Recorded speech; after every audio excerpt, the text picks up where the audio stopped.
Good morning friends, কেমন আছো সবাই? আশা করি সবাই ভালো আছো। আমি নার্গিস চলে এসেছি তোমাদের সঙ্গে আরও একটি কুকিং ব্লগ শেয়ার করতে। বন্ধুরা দেখতেই পাচ্ছ, এখানে আমি 500 গ্রাম ওজনের বিফ মাংস নিয়ে চলে এসেছি। তো এটাকে এখন আমি আলু দিয়ে ভুনা বানাবো। তো চলো ভিডিওটা শুরু থেকে শেষ পর্যন্ত দেখে নেওয়া যাক। ভিডিওটা স্কিপ করলে কিন্তু হবে না। তো মাংসটা এইরকম আমি ছোটো ছোটো পিস করে কেটে নিয়েছি। এটা কেটে ভালো করে ধুয়ে নিয়েছি। তো এটা একটা বড় সাইজের কড়াতে দিয়ে তাতে দিয়ে দিলাম পেঁয়াজের পরিমাণটা কিন্তু একটু বেশি দিয়েছি। আর দিয়ে দিলাম 2-3 চামচের মতো হলুদের গুঁড়ো, একটুখানি আদা রসুনের পেস্ট, 1 চামচ মতো লঙ্কার গুঁড়ো আর সাদা রিফাইন তেল দিয়ে এটাকে আমি হাত দিয়ে ভালো করে এইভাবে চটকে অনেকক্ষণ ধরে কিন্তু মিক্স করে নিচ্ছি। তোমাদেরকে সেটা কিন্তু ভিডিওর মাধ্যমেই আমি দেখিয়ে দিচ্ছি। তো এবার পুরোপুরি মিক্স করা হয়ে গেলে আমি এতে দিয়ে দেবো 1 গ্লাস মতো পানির পরিমাণটা একটু আমি বেশি দিয়েছি, কারণ এই মাংসটা সেদ্ধ হতে অনেকক্ষণ সময় লাগে। তো এবার আমি ফিরে এলাম 10-20 মিনিট পর। দেখতেই পাচ্ছ পানিটা কিন্তু অনেকটাই শুকনো হয়ে গেছে, একদম কিন্তু কষা কষা ভাব হয়ে গেছে, এর থেকে কিন্তু তেল ছেড়ে গেছে।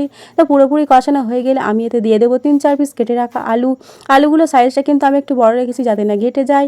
তো আলুগুলো দেওয়ার পরে এইভাবে কিন্তু অনেকক্ষণ ধরে আমি কষিয়ে নেব, যতক্ষণে পর্যন্ত পুরোপুরিভাবে একদম ভাজা ভাজা হয়ে যাচ্ছে। তো পুরোপুরিভাবে কষানো হয়ে গেলে আমি এতে দিয়ে দেবো 1 থেকে 2 গ্লাস পর্যন্ত পানিটা কিন্তু আমি খুবই কম দিয়েছি। এটা কিন্তু কষানোর সময় অনেকটা আলু কিন্তু সেদ্ধ হয়ে গিয়েছিল। তো বন্ধুরা দেখতেই পাচ্ছ পানিটা একটুখানি কমে যেতেই আমি আরেকবার নাড়াচাড়া করে নিয়েছি। একদম কিন্তু মাখা করেছি, বেশি ঝোল কিন্তু আমি এতে রাখিনি। আমার তরকারি এখন পুরোপুরি সম্পূর্ণ কমপ্লিট।